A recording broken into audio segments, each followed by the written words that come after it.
Hi all welcome to Blasters arena. Bipin സിംഗുമായി ബന്ധപ്പെട്ട റൂമറുകൾ കഴിഞ്ഞ ജനുവരി ട്രാൻസ്ഫർ ജാലകത്തിൽ തന്നെ പുറത്തേക്ക് വന്നിരുന്നു. കേരള ബ്ലാസ്റ്റേഴ്സ് ഈ മുംബൈ സിറ്റിയുടെ താരത്തെ സ്വന്തമാക്കാൻ ശ്രമിക്കുന്നു എന്നായിരുന്നു വാർത്തകൾ. അദ്ദേഹത്തിന്റെ കോൺട്രാക്റ്റ് വരുന്ന സമ്മറിൽ അവസാനിക്കുകയാണ്. ഇത് പുതുക്കാൻ അദ്ദേഹം ഉദ്ദേശിക്കുന്നില്ല. മറ്റേതെങ്കിലും ക്ലബിലേക്ക് പോവാനാണ് ബിപിൻ സിംഗ് ഇപ്പോൾ ഉദ്ദേശിക്കുന്നത്. എന്നാൽ കേരള ബ്ലാസ്റ്റേഴ്സ് അദ്ദേഹത്തെ സ്വന്തമാക്കുന്നതിന്റെ തൊട്ടരികിലാണ് എന്ന റൂമർ കഴിഞ്ഞ ദിവസം പുറത്തേക്ക് വന്നു. പക്ഷേ അത് നിഷേധിച്ചുകൊണ്ട് മാർക്കസ് മെർഗുലാവോ രംഗത്ത് വരികയും ചെയ്തിരുന്നു. ഇപ്പോഴിതാ റവ് സ്പോർട്സ് ഗ്ലോബൽ ഇതുമായി ബന്ധപ്പെട്ടുകൊണ്ടുള്ള ഏറ്റവും പുതിയ വിവരങ്ങൾ നൽകിയിട്ടുണ്ട്.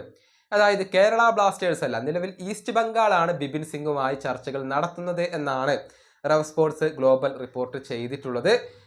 ഈ താരത്തെ കൊണ്ടുവരാനുള്ള ശ്രമങ്ങൾ ഇപ്പോൾ ഈസ്റ്റ് ബംഗാൾ നടത്തുന്നുണ്ട്. നല്ല രൂപത്തിൽ കാര്യങ്ങൾ മുന്നോട്ട് പോവുകയാണെങ്കിൽ അടുത്ത സീസണിൽ ബിപിൻ സിംഗ് ഈസ്റ്റ് ബംഗാളിന്റെ ജേഴ്സിയിൽ ഉണ്ടാകും എന്ന കാര്യം റവ് സ്പോർട്സ് ഗ്ലോബൽ ഇപ്പോൾ റിപ്പോർട്ട് ചെയ്തിട്ടുണ്ട്.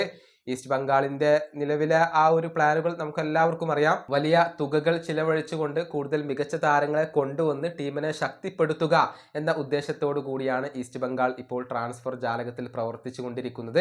അതിന്റെ ഭാഗമായിക്കൊണ്ട് തന്നെയാണ് ബിപിൻ സിംഗിന് വേണ്ടി അവർ ശ്രമിക്കുന്നത്. താരം ആവശ്യപ്പെടുന്ന സാലറി നൽകാൻ ഒരുപക്ഷെ ഈസ്റ്റ് ബംഗാൾ തയ്യാറായേക്കും. അങ്ങനെയാണ് എന്നുണ്ടെങ്കിൽ ബിപിൻ സിംഗിനെ അടുത്ത സീസണിൽ നമുക്ക് ഈസ്റ്റ് ബംഗാളിന്റെ ജേഴ്സിയിൽ കാണാൻ കഴിഞ്ഞേക്കും. ഈ വീഡിയോയുടെ അവസാനിപ്പിക്കുന്നു. അടുത്തൊരു വീഡിയോയുമായി വീണ്ടും കാണാം.